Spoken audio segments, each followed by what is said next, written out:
And I agree with you, and I also think sort of, especially nowadays, there's almost no excuse, just given the multiple ways, if you can't afford it, the ways that you can record, or I'm saying there's Bandcamp, there's Spotify, there's all these ways to make it available. If, like you said, you don't put it on vinyl, there's not a physical copy of it.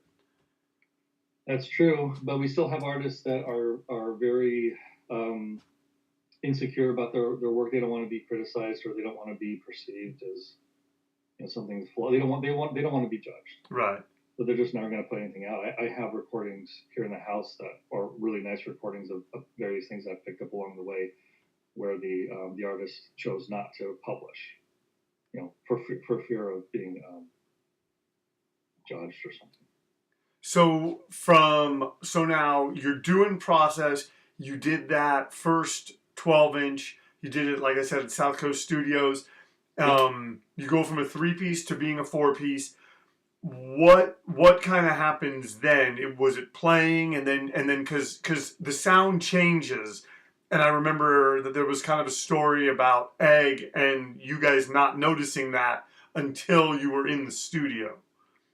That's a very keen recollection. Well, you and I, man, we were talking on the phone. You and I, we used to talk a lot more. You and I